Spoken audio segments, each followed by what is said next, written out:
fellow marketers, Professor Wolters here, and today we're here in Santa Fe, New Mexico, and today we're going to talk about our customer expectations. Think about it. Have you ever gone to a movie expected to be awesome and you walked out disappointed? Or you went to a movie not expecting much, but then you came out and go, wow, that movie was fantastic. Customer expectations really can impact how customers really enjoy your product or are disappointed by your product.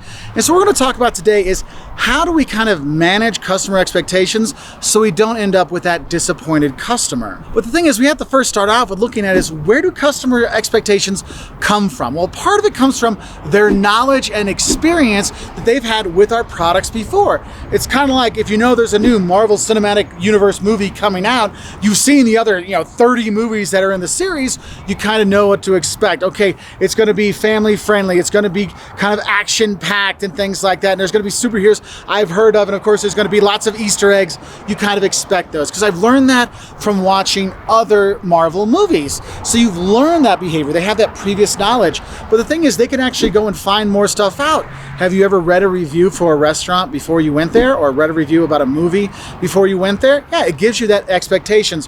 What should I look for? When they say, oh, this is that actor's greatest movie ever, you're maybe expecting a bit more than their usual run-of-the-mill movie. And the thing is, our marketing materials really can influence customers' expectations before they buy our products or before they buy our services. That's why we use the marketing. That's why we have all these things out there. But the thing is, some of that's out of our control, like those online reviews and how their friends talk about our products, or other people that have used our products have done that. So there's a lot of things that really kind of influence customers' expectations in terms of where those expectations are coming from. And the thing is, those expectations will vary depending on the service they're going to have. I mean, think about it. When I'm going to go get my taxes done, I expect a certain level of service. Like, look, I expect, privacy, right? I expect you to be, professional because you're dealing with all my money and my taxes, and I want to make sure things there, but I don't want anyone else to know what's going on. I'm expecting certain things in that kind of service, all right? But also, what you have to think about is you also look at the situation that's in there, because the situation the customer finds himself will really influence that customer expectation. For example, ever been on the highway and need to use the bathroom? Well, in a normal day setting, no one would ever want to use a bathroom on the highway unless it's Buc-ee's in Texas. That's different, okay? But honestly, no one wants to use a bathroom at a truck stop or a gas station or anything like that unless you have to go. And the thing is, your customer expectations going into that pit stop, gas station, highway pit stop, highway road stop bathroom is, hey, I expect there to at least be a toilet I can go into, right? You're expecting that. You're not expecting it to be super clean. You're not expecting super fancy service. You just expect there's a toilet I can go in, right? And so you have that. And so companies know that. That's why if you ever go to a tourist destination, a lot of times the service isn't super great because they know that, hey, there's going to be another tourist tomorrow. So you kind of expect, oh, I'm going to get the tourist service. That's why when you get really good service in a tourist destination, you're a lot happier because you're like, oh, I wasn't expecting to be treated so nice at a place that has millions of tourists coming through here. So that's something you have to think about. Now the thing is, we also have to do our part in managing customer expectations, and a lot of that comes down to our communication, okay? So first thing you gotta do when you're managing customer expectations is don't promise things you can't deliver, okay? You're basically lying to the customer. If you can't get it to them by Friday, don't say, I'll get it to you there by Friday, because then their expectation is Friday. If you deliver it anytime after that, you're a horrible person. They hate you, okay? And it's kind of like if you give mom a Mother's Day gift the day after Mother's Day, you're the worst kid ever. But if it's on Mother's Day, when she expects a gift and you better get her something for Mother's Day, then you're the greatest kid ever, right? So you kind of think about that.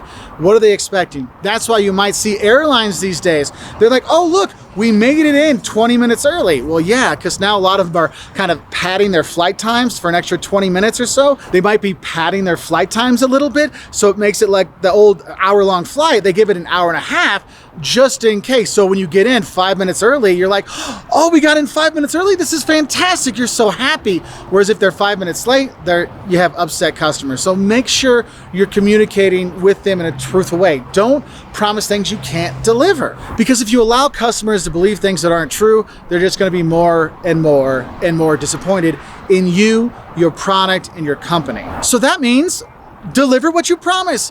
When you're talking to your clients, talk about what you can deliver. Be honest with them. Hey, look, We are swamped this week at our factory. We cannot get it to you by Friday. The earliest I can get it to you is next week Friday, okay? I can't do it this week Friday.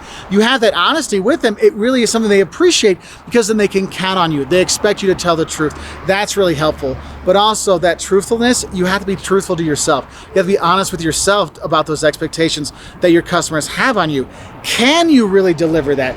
Can you deliver what you are promising yourself, okay? And when you're realizing you're promising things that you can't deliver in general, then there's no way your company can deliver that, and then the customers get upset too. So you got to think about those things as well. And then there's another thing that I think a lot of people forget about when they look at customer expectations, especially the customers, because customers will get upset about things that it's actually things they caused. Have you ever seen one of those diet commercials online? They show the before. They show the before and then the after, you know, like, oh, look how much weight Mark has lost. Look how great he's doing. Well, the thing is, they always talk about their exercise routine and stuff like that. But if you read the fine print, what they say is, for you to have the most success in this exercise program, you also need to follow our diet. And most likely that diet is probably like a 1,500 calorie diet. Of course, you're gonna lose weight that way. You need to communicate those service expectations that you as a company have on those customers. Hey, look, if you want this diet program to work, it's not just doing the exercise, it's doing the diet as well and eating the right foods, right? Or if you think about it in terms of your cable company, they say, look, if you wanna get your cable, you want it installed, you gotta be there in that 9 to 11 window like we promised, because if you're not there, we can't deliver our service to you, okay? So make sure you're being honest with communicating those service expectations on the customer side as well. Then you have a lot better chance of not having these miscommunications. Therefore, you'll have a better chance of having customers with better expectations of what you're going to be delivering to them, and therefore they'll be happier with the services or products that you're delivering, okay? So I know it's not the most exciting topic out there, but it's something important to think about when you're making promises to your customers. You got to make sure you're going to be delivering them and you can deliver them. Otherwise, you're going to have disappointed customers, and disappointed customers, they don't come back. Anyway, I hope this didn't disappoint you. If you liked it, give us a like. I appreciate it. If you want to learn more about marketing and business, hit that subscribe button. And we wish you all a great day from here in Santa Fe. Bye.